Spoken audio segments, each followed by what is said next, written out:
নমস্কাৰ আজি আমাৰ আলোচনাৰ বিষয় হৈছে অসমীয়া ভাষাৰ জন্ম আৰু ক্ৰমবিকাশ। এই আলোচনাত আমি মুঠ 30টা প্ৰশ্নৰ আলোচনা কৰিম। তেতিয়াহ'লে আমি মূল আলোচনাৰ মাজলৈ আগবাঢ়োঁ। প্ৰথম প্ৰশ্নটি হৈছে অসমীয়া ভাষাটো কোন গোষ্ঠীৰ ভাষা? ইয়াৰ অপশ্যন ক'ত আছে অষ্ট্ৰিক, অপশ্যন খত আছে আৰ্য, অপশ্যন গত আছে তিব্বত বৰ্মী আৰু ঘত আছে অনাৰ্য গোষ্ঠীৰ। ইয়াৰ শুদ্ধ উত্তৰ হৈছে অপশ্যন খ আৰ্য গোষ্ঠীৰ। প্ৰশ্ন নম্বৰ 2 ভাৰতীয় আৰ্য ভাষা গোষ্ঠীক কেইটা স্তৰত ভাগ কৰা হয়? অপশ্যন কত আছে 9টা, অপশ্যন খত আছে 6টা, অপশ্যন গত আছে 3টা আৰু অপশ্যন ঘত আছে 4টা। ইয়াৰ শুদ্ধ উত্তৰ হৈছে অপশ্যন গ 3টা। প্ৰশ্ন নম্বৰ 3 ভাৰতীয় আৰ্য ভাষা গোষ্ঠীৰ স্তৰ হৈছে অপশ্যন ক প্ৰাচীন ভাৰতীয় আৰ্য ভাষা, অপশ্যন খ মধ্য ভাৰতীয় আৰ্য ভাষা, অপশ্যন গ নব্য ভাৰতীয় আৰ্য ভাষা, অপশ্যন ঘ ওপৰৰ আটাইকেইটা শুদ্ধ। ইয়াৰ শুদ্ধ উত্তৰ হৈছে অপশ্যন ঘ ওপৰৰ আটাইকেইটা শুদ্ধ। প্ৰশ্ন নম্বৰ 4 প্ৰাচীন ভাৰতীয় আৰ্য ভাষাৰ উদাহৰণ অপশ্যন ক সংস্কৃত আৰু পালি, অপশ্যন খ পালি আৰু প্ৰাকৃত, অপশ্যন গ বৈদিক আৰু সংস্কৃত, অপশ্যন ঘ ওপৰৰ আটাইকেইটা। ইয়াৰ শুদ্ধ উত্তৰ হৈছে অপশ্যন গ বৈদিক আৰু সংস্কৃত। প্ৰশ্ন নম্বৰ 5 মধ্য ভাৰতীয় আৰ্য ভাষাৰ উদাহৰণ অপশ্যন ক সংস্কৃত আৰু পালি, অপশ্যন খ পালি আৰু প্ৰাকৃত, অপশ্যন গ পালি প্ৰাকৃত আৰু অপভ্ৰংশ, অপশ্যন ঘ আটাইকেইটা শুদ্ধ। ইয়াৰ শুদ্ধ উত্তৰ হৈছে অপশ্যন গ পালি প্ৰাকৃত আৰু অপভ্ৰংশ। প্ৰশ্ন নম্বৰ 6 আধুনিক ভাৰতীয় আৰ্য গঠনত প্ৰাকৃত আৰু অপভ্ৰংশৰ ভূমিকা অপশ্যন ক আছে, অপশ্যন খ নাই, অপশ্যন গ প্ৰাকৃতৰ আছে অপভ্ৰংশৰ নাই, অপশ্যন ঘ ওপৰৰ এটাও নহয়। ইয়াৰ শুদ্ধ উত্তৰ হৈছে ক আছে অৰ্থাৎ ভূমিকা আছে। প্ৰশ্ন নম্বৰ 7 আধুনিক ভাৰতীয় আৰ্য ভাষা গঠন হওঁতে প্ৰাচীন ভাৰতীয় আৰ্য ভাষাৰ ব্যাকৰণ আৰু ধ্বনিগত পৰিৱৰ্তন অপশ্যন ক হৈছে, অপশ্যন খ নাই হোৱা, অপশ্যন গ কেৱল ধ্বনিগত, অপশ্যন ঘ কেৱল ব্যাকৰণগত। ইয়াৰ শুদ্ধ উত্তৰ হৈছে অপশ্যন ক হৈছে। প্ৰশ্ন নম্বৰ 8 অশোকৰ শিলালিপি কি ভাষাত লিখা হৈছিল? অপশ্যন ক বৈদিক ভাষাত, অপশ্যন খ সংস্কৃত ভাষাত, অপশ্যন গ প্ৰাকৃত ভাষাত, অপশ্যন ঘ পালি ভাষাত। ইয়াৰ শুদ্ধ উত্তৰ হৈছে অপশ্যন গ প্ৰাকৃত ভাষাত। প্ৰশ্ন নম্বৰ 9 ত্ৰিপিটক কি ভাষাত লিখা হৈছিল? অপশ্যন ক বৈদিক ভাষাত, অপশ্যন খ সংস্কৃত ভাষাত, অপশ্যন গ প্ৰাকৃত ভাষাত, অপশ্যন ঘ পালি ভাষাত।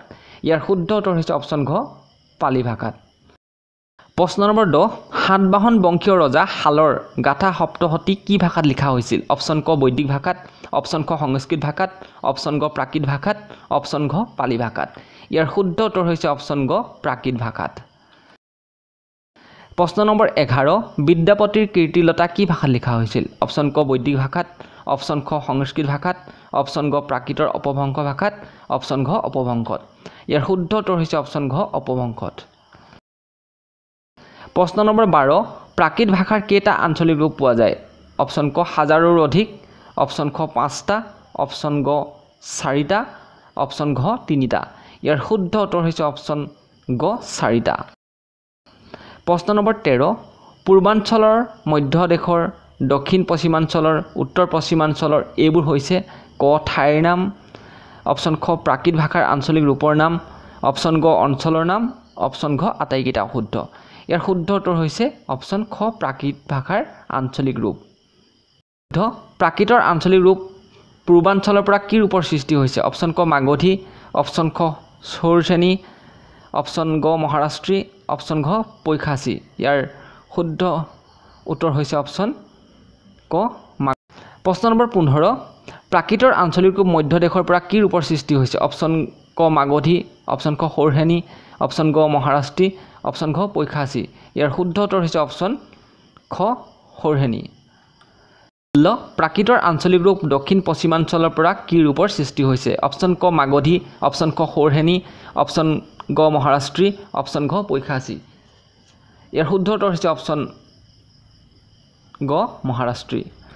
প্ৰশ্ন নম্বৰ 17 প্ৰাকৃতৰ আঞ্চলিক ৰূপ উত্তৰ পশ্চিমাঞ্চলৰ পৰা কি ৰূপৰ সৃষ্টি হৈছে? অপশ্যন ক মাগধী, অপশ্যন খ সৌৰসেনী, অপশ্যন গ মহাৰাষ্ট্ৰী, অপশ্যন ঘ পৈশাচী। ইয়াৰ শুদ্ধ উত্তৰ হৈছে অপশ্যন ঘ পৈশাচী। প্ৰশ্ন নম্বৰ 18 পাৰ্শ্ব অপভ্ৰংশ কোন প্ৰাকৃতৰ পৰা উদ্ভৱ হৈছে? অপশ্যন ক পৈশাচী প্ৰাকৃতৰ পৰা, অপশ্যন খ মাগধী প্ৰাকৃতৰ পৰা, অপশ্যন গ কেৱল কটো শুদ্ধ অপশ্যন ঘ এটাও শুদ্ধ নহয় ইয়াৰ শুদ্ধ উত্তৰ হৈছে অপশ্যন খ মাগধী প্ৰাকৃতৰ পৰা প্ৰশ্ন নম্বৰ 19 ভাষাবিদ সুনীতি কুমাৰ চট্টোপাধ্যায়ে প্ৰাচ্য অপভ্ৰংশক ভাগ কৰিছে অপশ্যন ক 203টা খ কেৱল এটা গ 4টা ঘ কেৱল কটোহে শুদ্ধ ইয়াৰ শুদ্ধ উত্তৰ হৈছে অপশ্যন গ 4টা প্ৰশ্ন নম্বৰ 20 ভাষাবিদ সুনীতি কুমাৰ চট্টোপাধ্যায়ে কৰা প্ৰাচ্য অপভ্ৰংশৰ ভাগ কেইটা হৈছে অপশ্যন ক ৰাহ বৰেন্দ্ৰ বংগ কামৰূপ অপশ্যন খ ৰাহ বাৰহ বংগ ৰংগ অপশ্যন গ বৰেন্দ্ৰ নৰেন্দ্ৰ খনেন্দ্ৰ হনেন্দ্ৰ অপশ্যন ঘ কামৰূপ বংগ উৰিষ্যা বিহাৰ ইয়াৰ শুদ্ধ উত্তৰ হৈছে অপশ্যন ক ৰাহ বৰেন্দ্ৰ বংগ কামৰূপ সুনীতি কুমাৰ চট্টোপাধ্যায়ৰ মতে ৰাহ শাখাৰ পৰা কি উপভাষাৰ সৃষ্টি হৈছে অপশ্যন ক পশ্চিম বংগৰ উপভাষা অপশ্যন খ কামৰূপ উপভাষা অপশ্যন গ মৈথিলী উপভাষা অপশ্যন ঘ আটাইকেইটা শুদ্ধ ইয়াৰ শুদ্ধ উত্তৰ হৈছে অপশ্যন ক পশ্চিম বংগৰ উপভাষা প্ৰশ্ন নম্বৰ 22 সুনীতি কুমাৰ চট্টোপাধ্যায়ৰ মতে বৰেন্দ্ৰ শাখাৰ পৰা কি উপভাষাৰ সৃষ্টি হৈছে অপশ্যন ক উত্তৰ মধ্য উপভাষা অপশ্যন খ উত্তৰ মধ্যবংগ উপভাষা অপশ্যন গ উত্তৰ মধ্যমা উপভাষা অপশ্যন ঘ আটাইকেইটা শুদ্ধ ইয়াৰ শুদ্ধ উত্তৰ হৈছে খ উত্তৰ মধ্যবংগ উপভাষা প্ৰশ্ন নম্বৰ 23 সুনীতি কুমাৰ চট্টোপাধ্যায়ৰ মতে বংগ শাখাৰ পৰা কি উপভাষাৰ সৃষ্টি হৈছে অপশ্যন ক উত্তৰ বংগ উপভাষা অপশ্যন খ দক্ষিণ বংগ উপভাষা অপশ্যন গ পূব বংগ উপভাষা অপশ্যন ঘ উপকণ্ঠ উপভাষা ইয়াৰ শুদ্ধ উত্তৰ হৈছে গ পূব বংগ উপভাষা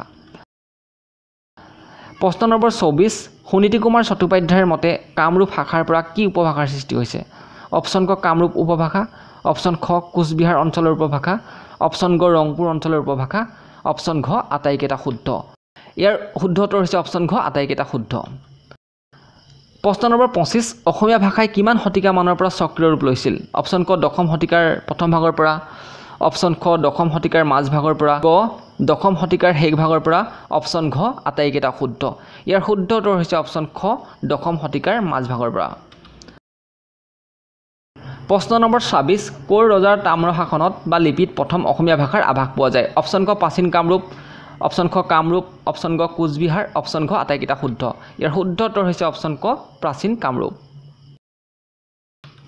প্ৰশ্ন নম্বৰ 27 পত্ন অসমীয়া প্ৰথম সাহিত্যিক নিদৰ্শন ক'ত পোৱা যায় অপশ্যন ক চৰ্যাপদ অপশ্যন খ শ্ৰীকৃষ্ণ কীৰ্তন অপশ্যন গ শূন্য পুৰাণ অপশ্যন ঘ আটাইকেইটা শুদ্ধ ইয়াৰ শুদ্ধ উত্তৰ হৈছে অপশ্যন ক চৰ্যাপদ প্ৰশ্ন নম্বৰ 28 ডক্টৰ মহেশ্বৰ নেওগে অসমীয়া সাহিত্যৰ ৰূপৰেখা গ্ৰন্থত চৰ্যাপদৰ সময়সীমা কিমান শতিকাত ধৰিছে অপশ্যন ক অষ্টম শতিকাৰ নৱম অপশ্যন খ অষ্টমৰ পৰা একাদশ অপশ্যন গ অষ্টমৰ পৰা দ্বাদশ অপশ্যন ঘ আটাইকেইটা শুদ্ধ ইয়াৰ শুদ্ধ উত্তৰ হৈছে অপশ্যন গ অষ্টমৰ পৰা দ্বাদশ প্ৰশ্ন নম্বৰ 29 ডক্টৰ সত্যেন্দ্ৰনাথ শৰ্মাৰ মতে চৰ্যাপদৰ ৰচনাকাল অপশ্যন ক একাদশৰ পৰা চতুৰ্দশ শতিকা অপশ্যন খ দশম একাদশ শতিকা অপশ্যন গ চতুৰ্দশ শতিকা অপশ্যন ঘ দশম একাদশৰ পৰা চতুৰ্দশ শতিকা ইয়াৰ শুদ্ধ উত্তৰ হৈছে অপশ্যন ঘ দশম একাদশৰ পৰা চতুৰ্দশ শতিকা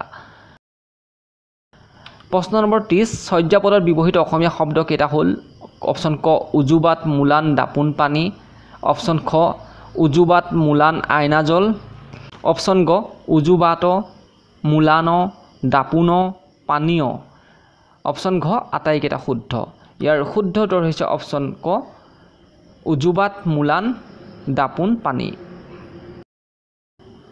তেতিয়াহ'লে আজি আমি এই আলোচনাত মুঠ অসমীয়া ভাষাৰ যি জন্ম আৰু ক্ৰমবিকাশ সেই সম্পৰ্কে মুঠ 30টা প্ৰশ্ন আলোচনা কৰিলোঁ আশা কৰোঁ আপোনালোকে এই আলোচনাৰ পৰা নিশ্চয় উপকৃত হৈছে তেতিয়াহ'লে আজিলৈ ইয়াতে এৰিছোঁ লগ পাম অন্য এটা ভিডিঅ'ত তেতিয়ালৈ বিদায় ধন্যবাদ